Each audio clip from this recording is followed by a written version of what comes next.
Previously on X-Men.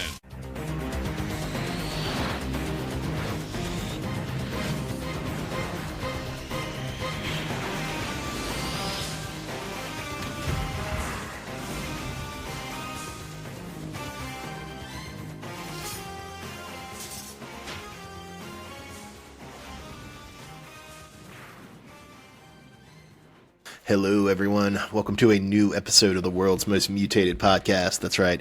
It's Uncanny Tracks, covers X-Men 97. I am Bob in Cascadia. That is Matt in the Southland. Matt, how are you doing this evening? Boy, they had us fooled, Bob, with that title, Fire Made Flesh. We thought this was going to be a Sunspot episode, but man, were we wrong. Hey, I said Phoenix or Sunspot. Okay, Phoenix, yeah, you're in the ballpark. I think I'm more right than you think I'm right. We'll talk about that. So this is basically X-Men 97 does the crossover Inferno and also the origin of Cable from X Factor, but it way condenses it. So There's a lot of story here, folks. If you watched episodes 1 and 2, you thought there was a lot going on there, man, hit episode 3. How many issues did they condense into this, Bob? You just said an entire trade paperback, I know, but what else? That's a lot. Well, I mean, it's a lot more than... Inferno is a huge crossover that happened in the late 80s. It's probably the biggest X-Men crossover of the time, and it's probably still one of the biggest. It affects the entire Marvel Universe, whereas prior crossovers like the Mutant Massacre or the Fall of the Mutants maybe hit a Thor book or a Power Pack book, but didn't really spread out the whole way. Now, obviously, Spider-Man fighting demons in New York and Daredevil fighting a demonic possessed vacuum cleaner, which actually is a great story. I know it sounds dumb, but it's amazing. That doesn't matter for this that much, but still, it condenses the entire Inferno story. It also condenses all the lead up to the Inferno story with Madeline Pryor as a civilian support member of the X-Men. And in some ways, that would actually be my only criticism of the episode, is that it doesn't hit as much because we don't really have any sense of Madeline as a character, right? She's just the fake Jean.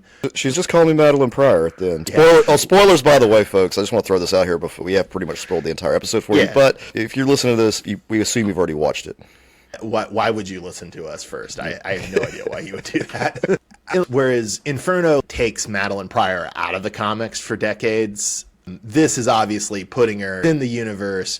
Maybe they'll come back to her later this season. Maybe they'll come back to her in a future season. So it doesn't close her out like Inferno does. So that's all to the good, I think, if that makes sense. Oh, that is good. She'll be back for sure. Got to be back in season 2.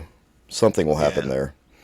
The other main thing that this seems to be referencing, like I said, there's the story, which I believe is late in the original 5 era of the X Factor, where they have to send baby Nathaniel to the future.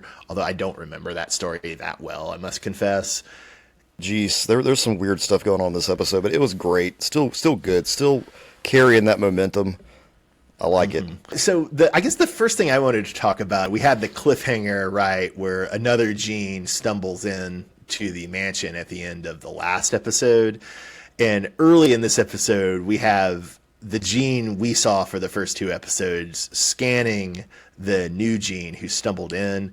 And she's making it seem, which, yeah, I couldn't really tell, is this her lying or is this how it actually appears? But our Jean is scanning the new Jean and saying, oh, the new Jean seemed a clone or she doesn't say that, but because she doesn't have many memories, which was an interesting fake out because the reveal, of course, is that our Jean is actually Madeline Pryor and the new Jean is the old Jean, right? Yeah, I'm thinking that the Madeline Pryor Jean, I don't know if her powers, it probably had something to do with the cloning process that messed her telepathy up in a way that didn't let her scan the other gene correctly. But when she was looking through that gene, if you notice, she was faceless. She didn't have a face. And I'm thinking that implied that the memories of that person would have been from her perspective, so she wouldn't see her own face. Does that make sense? Yeah, I think it does. And I think that's what they were going for on this very deep level. I was proud of myself because I'm really overanalyzing this piece of this cartoon. But yeah. On a much more shallow level, Morph making a joke about Jean Doe, that really actually did crack me up. Oh my god, Morph's humor in this episode just made this episode hilarious. Yeah. So the other thing, man, Scott, Cyclops, what a douchebag. He's cold shouldering his baby's mother. I don't care if she's the clone, man. She bore your child. The condensing of this story does have an impact because, I mean, I know Scott flat out just leaves Madeline Pryor in the comics and goes back for Jean. I get that, but there's more to it. Whereas here, it's a quick shift. Oh, you were deceptive. You lied to me, even though we have all these memories and we have no clue when you were switched. And if you were the one I married, he doesn't know if that's the Jean he married the second time. I mean, that's jumping ahead, but I guess, we should already say it. Yeah, we have no idea when Sinister replaced Jean with Madeline. It could have been when he kidnapped them early in season 2 when they first try to have their wedding. Right, on their honeymoon, yeah. But it could have even been earlier than that. I mean, we know Sinister's active for the whole time. So Madeline could have been the Phoenix. Most of his relationship with Jean actually could be with Madeline. His baby gets the technovirus, which we knew that was going to happen. Yeah. And he just, okay, take my baby to the future. You can have it. Dude's awful. But I do feel like this could have been better had it not been condensed into 30 minutes. I think this is what took the brunt of the blow of that. Well, I'll give him the benefit of the doubt for sending baby Nathaniel to the future because, I mean, there's nothing else to be done, right? Oh, I agree. I agree with that, but I also wish they would have made it a little more. If there'd been more time, and you saw Scott having to have this struggle of, should I send my baby to the future or should I not? Is there a way we can do this? Talking to Beast. Is there a way we can fix him? There's none of that. It's just, here, Bishop, take this baby. I don't need any more Scott angst. I got enough Scott angst already in this episode. You're a police officer. Take care of him. I will say, you say that they handle it better in the comics. It's been a few years since I've read where Scott ditches Madeline after Jean is resurrected. But no, I'm going to say no, it's not handled any better in the comics. It still makes Scott look God. Yeah. Even though it's stretched out over several issues. No, I don't actually think it makes it. I know there are Cyclops apologists out there who will defend it. I don't listen to them. And again, I'm a Cyclops apologist, but only for 21st century comics Cyclops, which I think is a very fine distinction. Yes, Bob, 20th century Cyclops, much more my taste. Indeed. Let's tap wine glasses. Speaking of sophistication, Mr. Sinister over a baby monitor. Man, that's creepy. Oh, super creepy. Man, I've got a niece and a nephew now, and I would die if I heard that voice come through a baby monitor. But what if you did an impersonation of that voice over the baby monitor, man? I would be the only one that gets it, and everybody else would think I was insane in my house. That's the theme of this podcast, Matt, is me driving you insane. Yeah, I guess if I let you listen in, it would be more hilarious, but then that would be even creepier because I'd have my laptop out. No, I'm trying to do Mr. Sinister through the baby monitor so my friend in Washington can hear. This sounds a promising scenario. Another comics connection was, so Madeline gets the Sinister diamond on her forehead, which is a visual device the comics have been using a lot lately, mostly around the Sins of Sinister crossover. And then in some of the subsequent and prior Krakoa comics too, you'll have characters where Mr. Sinister puts his genetics into them and then it takes over and that because they have a diamond on their forehead. When I saw that, I was, yep, they pulled that right out of the comics. Because anytime you see that diamond on the head. But it looked like the Jean Grey was able to remove the diamonds from their head. Is that symbolism, or do they really have those things embedded in their head? As I understand it, and again, I didn't reread Sins of Sinister or the surrounding Immortal X-Men comics, but it's the sign that he has manipulated your genetics. But if that were repaired, it's a physical manifestation. So if that were repaired, it would go away. It's his signature or an autograph on a painting. Indeed. So he should totally put it on their butts, though, so it's not so visible. Cabbage Patch Kids or whatever those things are. So we see Madeline, a.k.a. Clone Jean, transfer into the Goblin Queen. It's very, very intentionally mirroring the Phoenix, right? To the point which I guess I would have to reread Inferno, which I will do someday, but I'm not going to do anytime soon. And I'm not sure if I don't think in the comics that Goblin Queen and Phoenix and Dark Phoenix are so similar. But now that I'm thinking about it, obviously they are pretty similar because it's Jean or a clone of Jean transforming into this being of power who goes evil. So, I mean, that's already pretty similar. But I just don't remember in the original Inferno them playing up the thematic connections of Phoenix Fire, Inferno, Dark Phoenix, Goblin Queen, but we see her turn into Goblin Queen. It's very cool, and then we see her go full Japanese horror, J horror, as she projects all these twisted physical forms on the X-Men. They all have their little individual nightmare. I think my favorite might be Gambit seeing Magneto and Rogue hooking up in their Savage Land outfits, but their flesh is tendriling out and intertwining. That was very creepy. Did you see the meme where Madeline Pryor transforms into Goblin Queen? Okay, there's a meme out where it's comparing that to Sailor Moon, and the whole thing is almost panel for panel the same type of transformation you see in that scene. Were you able to see that? I didn't see that meme, but now that you say that, I can see it. I've seen some Sailor Moon, so yeah, that makes sense. Yeah, and I think the Jean Grey transformation, too, was also a callback to that. It was interesting they did the same thing. Okay, that was my first observation. Second observation, you refer to the J-horror and all the crazy stuff going on in the mansion. Well, Bob, this was not the first time we've ever seen this horror, because back in Spider-Man... Yeah, Spider-Man and his amazing friends, Bob, there was an episode where the X-Men mansion is being taken over by Firestar's ex-boyfriend, who's this cyborg. Huh. And there's actually something called the Maze of Madness inside the mansion. And it's a defense mechanism, but it has some of the same weird things going on there. And this scene from this episode reminded me of that, because the rooms in the mansion were so altered and weird looking. It just gave me that idea. But it was strange that it was actually a defense from Professor X. Huh. It was something he had programmed into the mansion. It was very dumb for the time, but wait, fun. Professor X doing something evil? No. Oh yeah, well, no. Yeah. But you should watch out for the Maze of Madness if you ever visit the mansion. It's there. It's in one of the rooms near the attic. Interesting. And then to go back to you talking about Rogue and Magneto, Bob, that is a fantastic couple. That stuff needs to stick around. Just looking at them, that's a power couple right there. Before Matt was skeptical, but now he sees it. Yeah.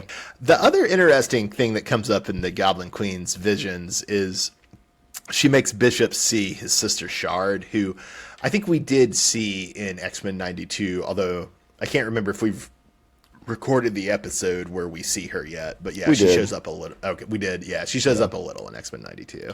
Yeah, because I couldn't remember if Shard was girlfriend or sister, and then definitely sister. Yeah, definitely sister. Yeah.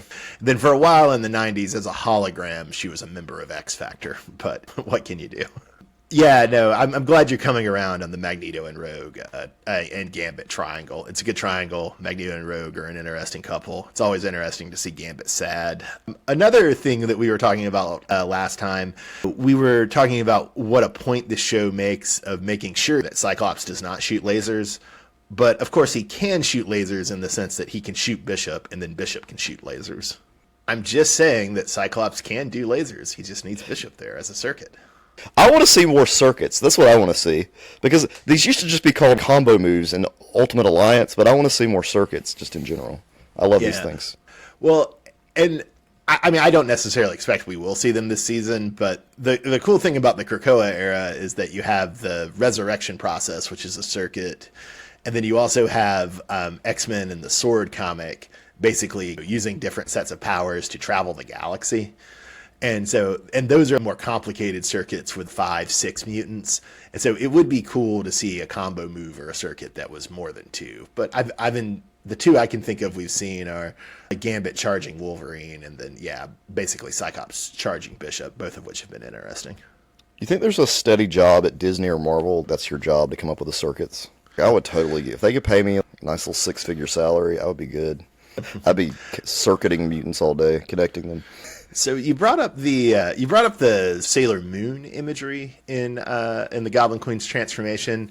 I wouldn't be surprised. I'm not the man to make the observations because I don't watch much anime, but I wouldn't be surprised if there's some other anime being referenced in this, especially in the fight in hell they have, where there's the devilish sentinel, and then there's the angelic imagery of the original Jean descending to help everybody out. Obviously it felt very demonic and very angelic, but I wouldn't be surprised if there's some anime that's visually borrowing from as well. Yeah, I want to ask you this, Bob. This you bring up a good point here. Think about, there's a lot more anime influence on this particular episode. Yes. But we also have Jean Grey being a complete badass in this episode, which is something we completely missed in X-Men 92, other than when she was Phoenix. Yes. Do you think that style of animation fits Jean's power set and characters better than, say, the animation style that we had and we usually see? It's an interesting theory. I would tend to say no. I just think that in the 90s they didn't think about Jean, and so thereby they didn't give her cool stuff to do, whereas they're thinking about her now and thereby giving her cool stuff to do, and I don't think the animation style really would matter that much, but it's an interesting theory. I think it does, because I think that her power set just fits better with the anime type stuff and the more crazy crap that they can do with the powers. And we did see that, though. We did see that, however, with the stuff dealing with the astral plane. And some of the worst animation of X-Men 92, especially like Xavier in his astral plane gladiator suit and what have you. If they wanted to do a lot of cool stuff but didn't have the resources, which I think is why the anime style just fits this better. I will say Magneto really showing off as a great leader of the team this episode. I just had a few lists besides literally having his skin turn to tendrils and intertwine with rogues. I had a list of some cool things we see Magneto do. I really appreciate his more proactive approach to Sinister than Xavier. Sinister shows up. All right, this is unacceptable. We have to hunt this man down and take him out. I don't remember Xavier ever doing that. That was great. And I also liked, there's a small moment where he's pretty considerate of Morph. Morph is freaking out about reconfronting Sinister, and Magneto just puts his hand on Morph's shoulder. I thought that was a nice little moment. And then I also really like that Magneto calls Goblin Queen a brimstone clone. That phrase really cracked me up. Magneto's rhyming. Just dropping those sick rhymes. Yeah. No wonder Rogue sees so much in him. Matt, did you like the use of the bats as to signal a cut to Mr. Sinister's green church? I thought that was very fun. Yeah, I want to say there was a cut like that in the original, but don't quote me on that. Something random ass during the first or second season. I mean, certainly later in its run, it did sometimes use X's to do cuts like that. And then I think you're right that there were some other cuts. There's some weird cuts. Yeah. We talked about them throughout the episodes in our coverage of X-Men 92 versus Young Justice on Patreon. So definitely, I think, a callback to what we've seen before. Yeah, that style. So we see our team, led by Magneto, go confront Mr. Sinister in his creepy green church. And then we have a pretty cool fight scenes. I will say, on the one hand, I was so stoked to see Illyana Rasputin in this episode, who's one of my absolute favorite X-Men. But on the other hand, it's really sad that it's just Morph in the form of Illyana. But nonetheless, very, very cool to see Illyana. Hey, with these cameos with Morph, this is almost an ongoing thing that I like, because usually these people turns into just come out of nowhere. And you think they're an addition to the team. In the last episode, we had Angel, who just swooped down. In this case, we had Illyana Rasputin. Now, I don't remember specifically, but still, it just looked like you see her, and then she actually switches into the Dark Child. You see her in two different outfits, which was awesome to see her in both, because I don't think she's going to be a main character in this, or show up for real in this. If she does, that's awesome, but this is our chance to see some of these characters. They don't have a lot they can do with at this moment. And I think, correct me if I'm wrong, but I think this is the first time we've seen Morph's cameo function actually introduce a new character. So everybody else, Psylocke, Colossus, Blob, Archangel, all of those characters we already know exist in the continuity. Whereas I was talking with a friend about this. Do you remember if we ever see Colossus's baby sister in any of his episodes? I don't think we do, but I mean, it's possible. I don't think we see the tractor scene at any point, or some flashback to that. That would be my only thought. We see a flashback. Yeah. So that would be the one question, which I can't remember and forgot to look up, would be, have we seen Illyana in younger form as Colossus's sister already? But this is a neat way to introduce her in as Magic. Another reason they do it is that Magic is very important to the Inferno story. It's both Madeline Pryor and Illyana going evil and then somewhat getting saved is the point of that crossover. And so obviously they don't have time to actually do the Illyana story, but they're trying to acknowledge it and even have her transformation from Magic to the Dark Child. So it's a true Easter egg. People were speculating on, and this is probably just wishful thinking, but on the other hand, there might be something to it, is we've introduced Sunspot with the new show, and then we have we have confirmation that Ileana has been an X-Men or has trained as an X-Men at some point, right? So that Morph can imitate her. And then we also have, I believe, Wolfsbane was in the X-Men 92 series as a member of X Factor, and correct. Cannonball shows up very late in X-Men 92 in the last season, and then Warlock also shows up in the last season of X-Men 92. So we already have 5 of the main New Mutants from the 80s, so it's, oh man, maybe if we're good, the House of Mouse will bless us with a New Mutants spinoff in the future. They already got the movie up there, Bob. Hey man, I thought the movie wasn't too terrible as these things go. I went into it not expecting a lot, but then when I finished, I was okay, this wasn't too bad. Had this been done 5 years ago, or prior to when I watched it, I think I would have enjoyed it more just because I hadn't seen so much other crap between then. Mm-hmm. And that is a testament because they kept pushing this movie back. They kept pushing the New Mutants movie back. But well, they just did a pretty good, and this isn't all the New Mutants are, but this is an homage to the 80s New Mutants. There's a lot of horror content in that 80s New Mutants series, and so it makes sense that you do the New Mutants movie they did as a sort of teen horror movie, right? Yeah, and it was a fun way to show mutants in a different light. You're saying with the horror piece, you haven't seen that in any of the previous X-Men films. With the exception of some of the scenes where Angel becomes Angel, you're like, oh, that's pretty scary. But other than that, it's... Well, here's hoping. I should have said this in the first episode. Obviously, they fired Beau DeMayo, the showrunner. We were joking about that a little in the preview episode, but yeah, I think we were pretty clear that it sounded like it was just Disney being ridiculous. And after these 3 episodes, it's utterly ridiculous. Why did Disney fire him? Come on, this is amazing. To go to another ridiculous subject, we already talked about Cyclops being the worst in this episode. Yeah, but Cyclops, quit being such a crier. Your father didn't abandon you. He was abducted by aliens. That's like Batman saying, my dad abandoned me. He was killed by a mugger, Bruce. Yeah, Thomas Wayne, why did you leave me? I've watched the episode too. He only have one parachute. I mean, come on. What is he supposed to do? I'm going to abandon you, son. Here's the only parachute. If we all went, we'd all die. I'm going to abandon you to life, son, while I die. Yeah, he could have come back. He could have fought the aliens. Want to go be a star jammer. How dare he? Yeah, he didn't know. What was he to do? He was abducted by aliens and then made a slave for years. What was he supposed to do? I mean, yeah, it's very sad. That would probably mess you up as a child, but not your dad's fault, Cyclops. There was a meme that I sent to you that I did enjoy that was very much Cyclops, I will never abandon my son like my father abandoned me. 5 minutes later, Cyclops walking out of the room, I will not be a part of this. Yeah. Oh man. They really are doing Cyclops as the worst. But I mean, Cyclops in the 80s and the 90s is the worst. There's not only so much you can do to change that. You don't think you'd let a mutant from the future just take your baby, Bob? Your diseased baby? Yeah. your sick baby? I did appreciate that they have Bishop take Cable to the future. It really does simplify some of the messiness of the comics in the multiple dystopian futures, the different ones that Bishop and Cable come from, as opposed to adult Kate Pryde. It simplified it a little bit. I appreciated that. Well, let's think about this just a little further, Bob, though. We know that Bishop's future is not ideal for mutants or anyone. It's a dystopia. Well, we're about to talk about the comic, Matt, and as we know from the comic, music is illegal in Bishop's future.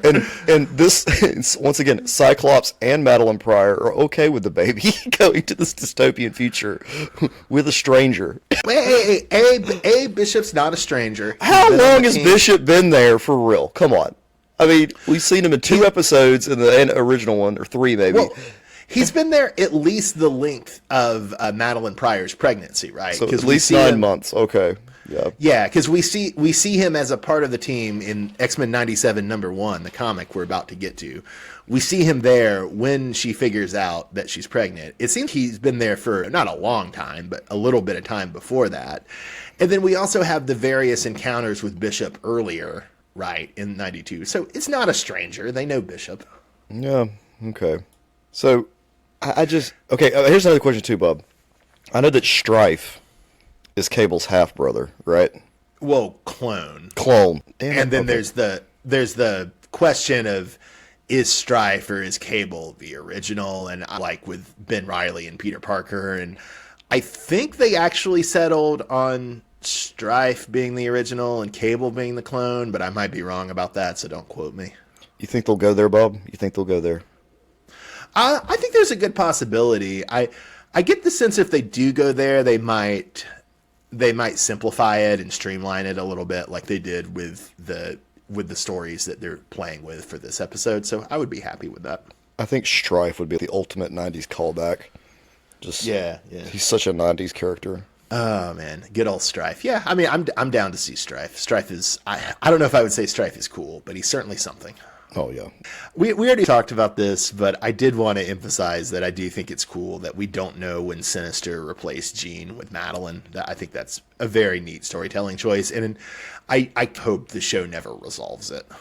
Yeah, you think in that direction, but you know me, Bob. I have to have a resolution here, and I need them to tell me something. Who's who?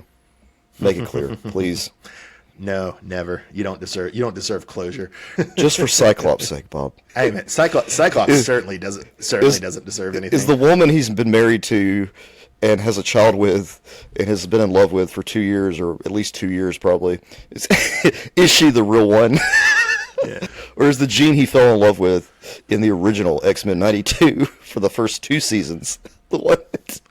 Well, and I do like that we are teasing further Cyclops angst, right? Because original Jean has seen how much Wolverine loves her. Oh, yeah. And so, I mean, is she really going to want to get with the guy who just abandoned his baby's mama? Cyclops, if your father abandoned you, then you certainly abandoned your son. I actually don't think either of those are fair descriptions, but This is the real Jean, Bob. This is the real one. He'd never do that. Until he finds out that there's another more original Jean clone. Oh, God. The real Jean. Let's see, a few other bits of business we had for this episode. At the end, we see Forge and Storm drinking in Dallas, and this is an interesting inversion of the Forge and Storm story from the Claremont run in the 80s, where in that story, as we've mentioned, Forge invents the gun that takes Storm's powers, whereas here, Forge is framing himself as, oh, I'm going to get your powers back, although maybe we'll find out he did have a role in developing the gun that took her powers, but it's interesting. Oh, yeah, he will totally have a role in that. I guarantee it, and it's going to cause some issue between... We're going to find out the Friends of Humanity stole the gun. There's a great way they describe it in, I want to say it's Hickman's Inferno in the Krakoa era, where Forge says something to the effect of, in Hickman speak, I made a weapon. It was the worst thing I ever did. It makes us like them.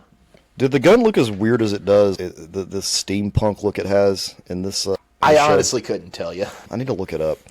Because when I first saw it on Executioner, I was like, that's very steampunk. In my memory, I want to just say it's a normal gun, but I'm not confident about that. I might be wrong. It might be a funny looking gun. I thought it would just be like 9mm or something. It was definitely a rifle. It was a rifle. That was a rifle.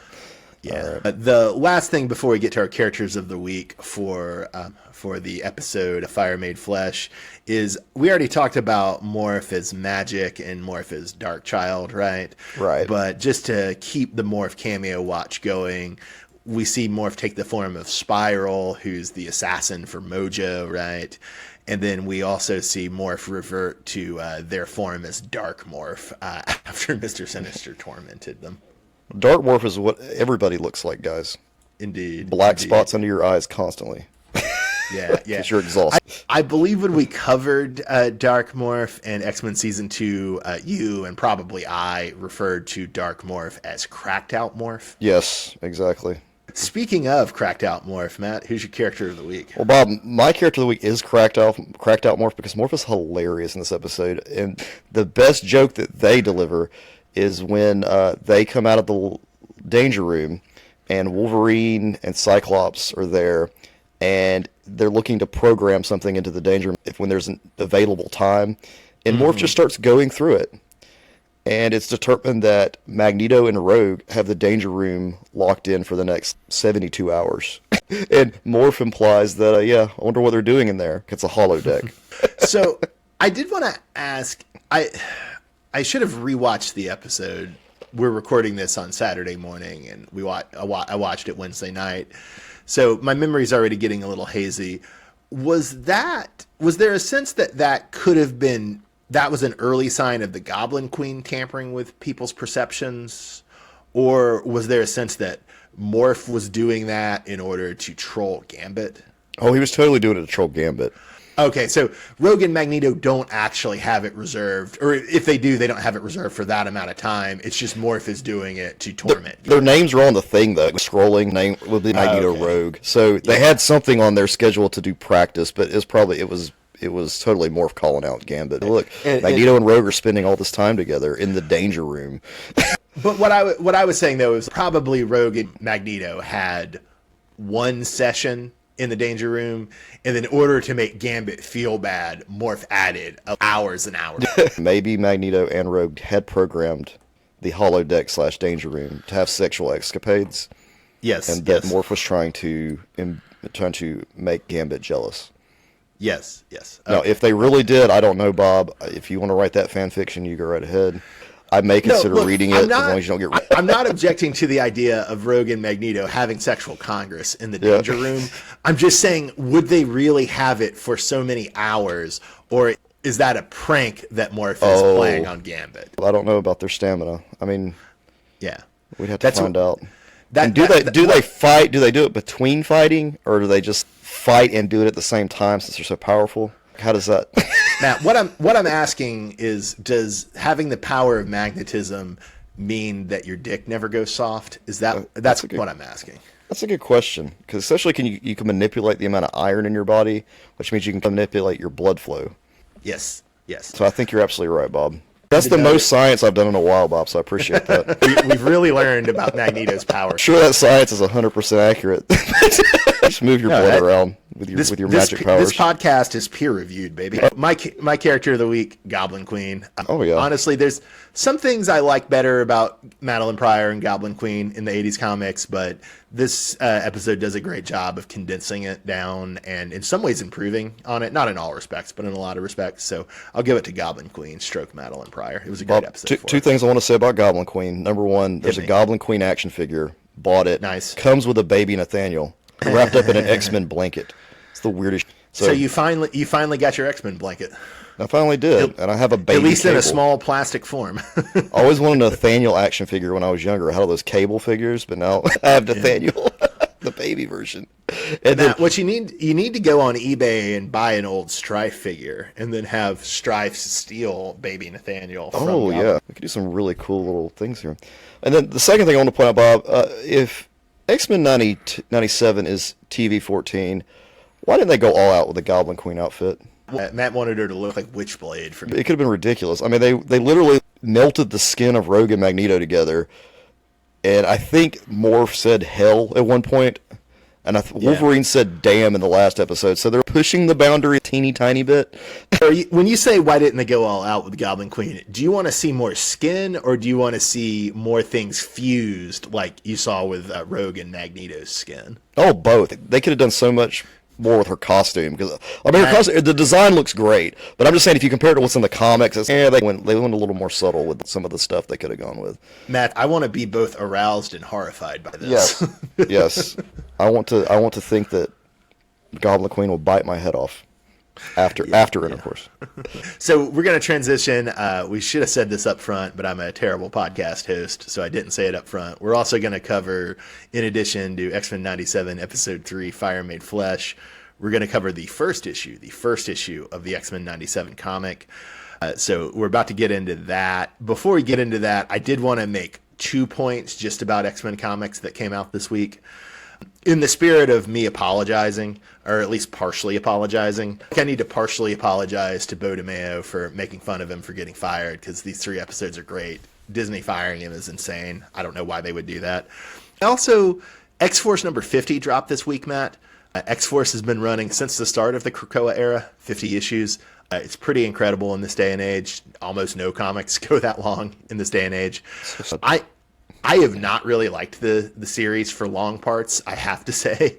I have said some bad things about the series, but I guess I do owe the writer, Ben Percy, I will say a partial apology, because even though large stretches of the comic, I would say in the 30s and the 40s, are not good, the wrap up in 50 still pretty solid. I have to give it to him. It was a pretty solid finale. So my partial apologies to Bo DeMeo, my partial apologies to Ben Percy. Do you think a lot of series are like that? As you get to the towards the end of it, it just does start to get a little. They've run out of ideas, and they're just trying to make sure they can fill in the gaps before they get to the big finale. Yeah. Part of it for me too was. I mean, I do think the quality dropped off, but it was also he was trying to rotate the character focus, which is fair, but he brought in characters I just do not care about, which is to say Maverick and Deadpool. Yeah. So it was hard times for old Bob. It was also that was mostly the comic that was doing the Evil Beast. I wasn't a big fan of it as a plot, but the way they finally wrapped up Evil Beast, I thought was about as good as it could be. So I bet we get Evil Beast in X-Men 97 at some point. I think they're more likely, though, to go with Dark Beast from an alternate timeline rather than have our Beast go evil, if that distinction makes sense. That does make sense, because then you can have our Beast and the Evil Beast go at it. Yes. Beast fight. And Dark Beast was all over the late 90s X-Men comics. Like, so. What's more 90s than a Beast fight? Go Beast mode for a Beast fight. Yeah. And then the other point about comics, besides my partial apologies before we get to X-Men 97 #1, Matt, your question about whether or not they will shoot Moira, and it's a very complicated issue. I did not read it closely enough to be able to explain it, but I thought it was a great issue. But mostly your questions about should they shoot Moira, answer it in Rise of the Powers of X #3 that came out this week. The way Bob just described that issue, Rise of Powers of X #3, is exactly how the entire Krakoa era fits with me. It's really good. Can I explain it? No. But it's good. Because I was the exact same way. I'm going, I don't know what's going on in this panel and this panel, but I know it connects to this one. Reading the stuff now is like reading a puzzle. Yeah. It's fun. Well, Hickman's gone now, so this is Kieran Gillen, who he's one of the two main writers now with Hickman gone, and Gillen has been very creative, I think, in both imitating Hickman's style, but also then taking it in his own directions and parroting Hickman a little, but also doing cool Gillen-style things on top of the Hickman-style things. If you are reading current X-Men comics right now, good luck understanding anything about AI. Well, I will say the stories in current X-Men comics about AI far more valuable than anything AI has actually done. I doubt they were written by AI. They definitely were not. They have a quality level that would tend to say they were not. All right, so after much ado, we're finally to X-Men 97 #1. So the creative team is Steve Fox and Salva Espin. We know that creative team because they did House of XCII or House of 92, the X-Men 92 version of Krakoa, which was very fun. Fox has also written Dead X-Men, which is an ongoing miniseries. I think it's got maybe 2 issues left. And then he's got another miniseries coming up called Era of Apocalypse that I'm looking forward to. So if you have not read X-Men 92, House of 92, you need to do so. So good. Big surprise in it. It's hilarious and fun. Yeah. Very fun. Very fun. So, Matt, we know that this issue, it's set after the X-Men 92 Season 5 finale, but it's set pretty well before the X-Men 97 premiere, because we mentioned some of this already. So Jean, who we actually know is Madeline Pryor, is just figuring out she's pregnant. This shows Dr. Valerie Cooper first meeting the X-Men. This shows Storm just now getting the new hairdo that she had in the X-Men 97 premiere. Morph is absent in this comic, and maybe he hasn't rejoined yet. So all this puts it several months before the X-Men 97 premiere. So this is a 4-part limited series, and is it only 4 parts? Yeah, and it's a prequel. The whole thing will be a prequel? Interesting. Pretty sure, yeah, the way it's set up. So we'll probably see an issue where Morph, towards the end, Morph shows up, maybe to help with what we're going to talk about in a minute. That's cool. So one key moment we have, or maybe not key moment, but just suggestive moment, is there's a mutant racist Fed who's working for Dr. Valerie Cooper that Wolverine is sniffing at in vague recognition. Did you have any thoughts on who that's supposed to be? Yeah, Bob, that is the Executioner. It's the same guy. He's got the How do you scar. know? Got the scar on the face. Okay. Yeah, and I'm thinking that he and Valerie Cooper have a thing. I don't think Valerie Cooper who we expect. So does that imply that Wolverine's had a bad encounter with the Executioner's civilian identity, or does that imply that the Executioner has already had a run-in with the X-Men before this? Probably already had a run-in. Or maybe the races just all smell the same, Bob. I don't know. I would also say one of the reasons I really like this issue is it really, again, we're dealing with 90s Cyclops, who's just the worst man to ever live. We get more evidence from this issue of X-Men 97, which is to say that Cyclops is neglecting Jean so hard that she can't even tell him she's pregnant. He just flat out ignores everything she said. Who wants to be in a relationship with this man? Because I need to go spar with Wolverine in the danger room before I can talk to you. What the hell's wrong with you, dude? Cyclops and Madeline Pryor conceived this child, and then he's an asshole for at least this whole 9 months, up until the episode that we already reviewed today. No one. I'm glad Madeline left him. Jeez, I mean, it's terrible. We also see him just Cyclops just sucker punch Wolverine for no reason with his optic blast. It's just, this guy is the worst. He's awful. I mean, I don't know what the goal is. I don't know if the end game for this is the end of season one of 97. Cyclops is going to be evil Cyclops or something. Like, they really are making sure that he's making up for Xavier's absence. Yeah, seriously. Because Xavier's awful, but Cyclops is getting up there now. We already talked about music being illegal in Bishop's future, which is another of my favorite details from this episode. So, Matt, are you sad that Dazzler appearing in this miniseries means she's probably not going to be in season 1 of 97? I like Dazzler here in this issue, and I did like her little cameo she made during the, was it the Dark Phoenix saga? Yeah. Yeah, the Dark Phoenix saga. A little more than a cameo, I would say. More than a guest appearance or a guest spot. But I was never really dying to see her on this actual show. She's not that big. But I am glad that the Nasty Boys are gone. So if we go by the principle that characters who appear here are unlikely to have appear in the show, which maybe you saying that this is entirely going to be a prequel should change that calculation. But yeah, so that would mean Dazzler probably won't show up, and then also the Nasty Boys probably won't show up, A, because they're already used here, and B, because Mr. Sinister realizes what Matt's known since X-Men Season 2, X-Men 92 Season 2, which is the Nasty Boys, not great. No, they're D-list villains, and then what kills me is though Sinister then trades them in for C-list villains. He's getting a slight upgrade. I feel like by season 9 he may have a team of the Brotherhood, but until then, I gotta disagree with you, man. I think the Marauders are more than C-list. In their first appearance, they massacre most of the Morlocks. Whoa, Bob, come on. The Morlocks had it coming. They live in the. They did war crimes in their first appearance, Matt. War crimes. They also, they're one of the only X-Men villain teams to have a solo series come out about them, although it's not the same lineup, really. Okay, Bob, you've got a B-list character. All right, is Sabretooth an A-list character, Bob, do you think? In my heart, no. Given that he stars in multiple series, I probably would have to admit A-list villain in B-list books, as you were saying about Carnage the other week. That's a good point, yes. I made a great point there. Thank you.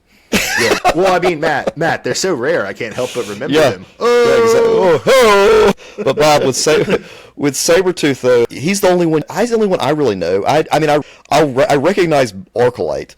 Yeah. Come on, you're talking Riptide, Prism. I mean, they showed up and did a war crime, Matt. I feel that's a pretty strong introduction. But yeah, so we see Mr. Sinister, as is so often the case in Mr. Sinister stories, looking at a computer with images of characters. That's Mr. Sinister's favorite thing. And so we see that he's thinking about upgrading to the Marauders from the Nasty Boys. And Matt, I think, already listed most of them, but we have Sabretooth, or as I'd like to call him, Tooth.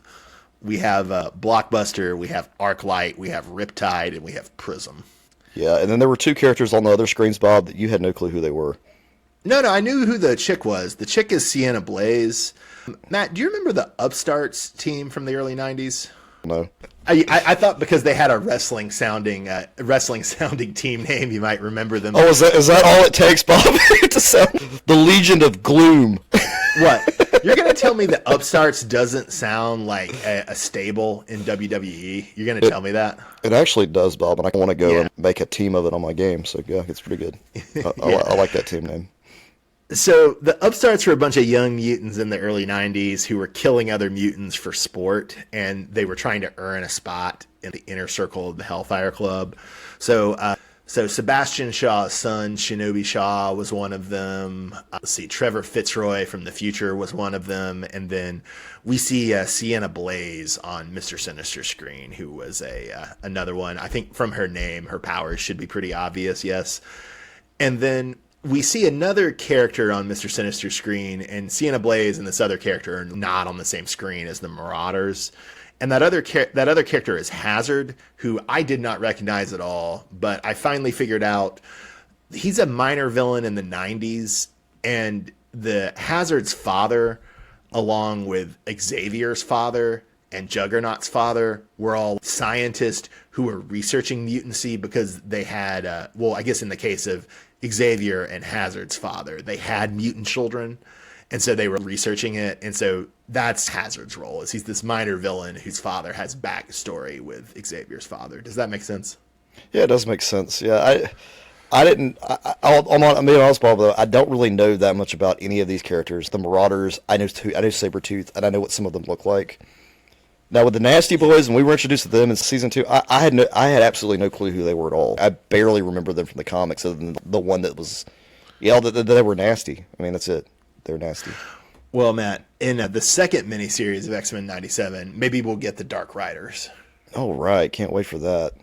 We'll have some Z-list. Hey, the Dark Riders are higher than the Nasty Boys. Okay. So we need to rank these teams, Bob, is what we need to do. We need to rank the Mr. Sinister's goons from... Well, I think the ranking... Is goon a word that can get you canceled? Not to my knowledge. Okay, good. I didn't know if hockey people don't use that word. Well, I mean, you do want to be careful in what context you're using it, though, because you do know what goon also means these days. No. As I understand it, and the thing with Gen Z slang is that they tend to use their slang so expansively that it's hard to always get from the context what it means. Does that seem fair to you? Oh, yeah. You can't use context clues to figure it out because it just doesn't really fit. Yeah, because they use it in all contexts. So, yeah. But as I understand it, gooning is basically when you spend all day gaming and masturbating.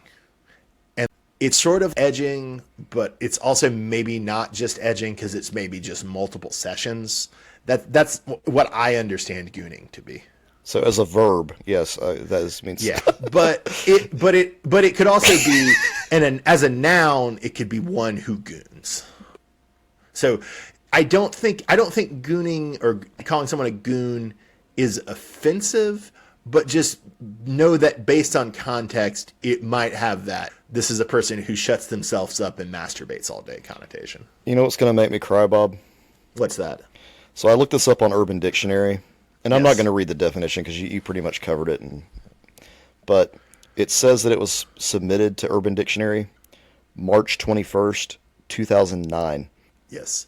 So it's been around for 15 years, and you're just now catching it. God, now I understand. The getting old thing is not fun, Bob. That's why I'm so locked onto this series, X-Men 97. Bring it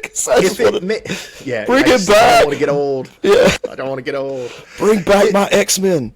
If it makes you feel any better, Matt, I think I've only known what gooning was for a year or two, and I also don't think that. I think that meaning's been around for that long, but I don't think it made it internet mainstream use till a few years ago. Okay. Well, that makes me feel a little better. Because I'm not really having conversations with anyone about gooning, Bob. Usually it's not something that comes up in conversation too often. Yeah. Well, you have a healthier media diet than I do, which is to say that I think you mostly just watch action figure YouTubes. Shut up! How do you know me so well?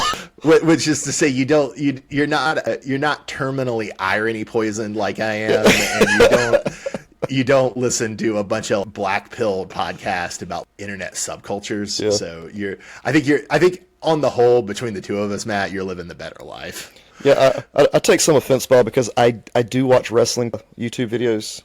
I'm sorry. Retracted. I also watch honest trailers. Pitch meeting. Oh, never mind. Number of mistakes in film where they go through the whole film and show you the mistakes. I watch those as well. That's terrible. Bob. That's terrible. I watch those as well. No, Matt, when you were just talking about action figure and wrestling YouTube, that I respect, but I don't respect honest trailers, pitch meeting, or cinema sins. No. It's so funny, and I don't watch it for every film. I watch it only for movies I've actually seen, so I'm not going to ruin something for me. I take that back. I will ruin Marvel films I have not seen by watching honest trailers. I admit that, Bob. Just the pits, Matt. Just the worst sorts of film criticism. Oh, God. It's hilarious to go back. Some of that stuff's funny. Oh, God. I'm sad now. Well, that's why we have such a good mix here, Bob, at Uncanny Treks, because I bring in that piece, and you update us with this internet slang. I bring in pretension and irony poisoning, and you bring in the worst type of film to YouTube film criticism. It's a great combination. No wonder we're the #1 Patreon in America. Oh yeah, Bob, exactly. You got it. I think that might be how I start introducing the show. So, one other actually serious point before we wrap up. I did want to say, to your point, you've talked about Disney, House of Mouse pushing the X-Men cartoon and the comics in a synergistic direction. And I've been a little more skeptical just because I don't think Disney or Discovery care about DC or Marvel. But I do have to admit that the synergy of this issue was insane, right? It came out the same day as this third episode, that they both feature Mr. Sinister, that the Goblin Queen was a big deal in the episode, the discovery of the pregnancy was a big deal in the issue. Also, I feel like if this issue had come out the week before, it really would have dampened my enjoyment of the Goblin Queen episode, so it came out at exactly the right time. I was actually really amazed by the quote-unquote synergy of this, if that makes you feel any better. Oh yeah, I was having a little accompanying piece to go along with it. Get you a little dessert after the main course. I suspect the future episodes probably won't tie in so closely. I suspect, but it'll be, especially since, as you say, it sounds like it's going to be all prequel and that it's going to only be 4 issues. But it was really interesting how tightly this issue and this episode tied in together. I am very interested to see if they do, like you're saying, and try to tie some elements each issue to whatever aired that week. Last night I was on this auction site for comic books, and dude had out that comic for $1, and I was gonna go do it, but then it kept going up. Like, they do these things where there are auction websites now where you actually watch the video, and you watch a video stream of it, and they take the comics, and he'll put one down, and then they'll see if the bid goes up, and if it doesn't, they'll put another comic down. And they call them bundles, so they just keep adding comics to it until somebody bids. But one of them was that issue. I almost had it. It ended up going for $26. Dag. So comic books still have value. A lot of Moon Knight stuff, I think, shot up in price with the Moon Knight Disney show. It's just amazing to me that the comics still have so much value. And some trade paperbacks, man, are getting pretty expensive these days. Yeah, it can be out of control. Okay, so I looked this up, Matt. You're right about it being 4 issues. The cover of the second issue is Wolverine fighting Sabretooth, as I think we saw at the back of this issue.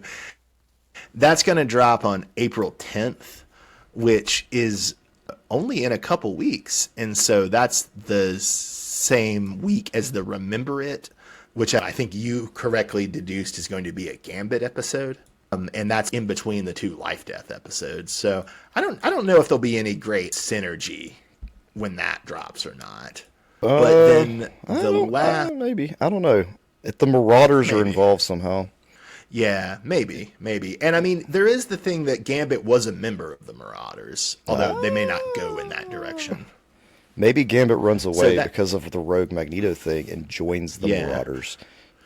Because they don't have as many members because they got handed to him by the X-Men in the comic. And they're recruiting. We saw this with the first episode, To Me, My X-Men.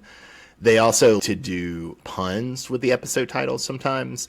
And so Remember It could be, obviously that's Gambit's catchphrase, but in the comics, Gambit helped the Marauders do the Mutant Massacre, although I think he didn't realize that's what they were going to do. So it's, oh, remember what Gambit did / the nickname potentially. And then just to run down the other Malacca tie-ins. So the last episode of X-Men 97 is going to air on May 15th. That's Tolerance's Extinction Part 3. And then a week later, the third issue of X-Men 97 is going to drop. And that's got Rogue and Sienna Blaze on the cover. And then the last issue of X-Men 97, number 4, is going to drop on June 26th. And that just has a whole bunch of characters on the cover that I can't easily make out. But Mr. Sinister is the most prominent. Yeah, I think Sinister's your main bad this season again. Yeah. I think they're really pushing. Maybe in 3 and 4, details about Sinister's motivations or plans will come out that will somewhat change how you perceive the finale. Who knows? He's just so hot in comics right now, Bob.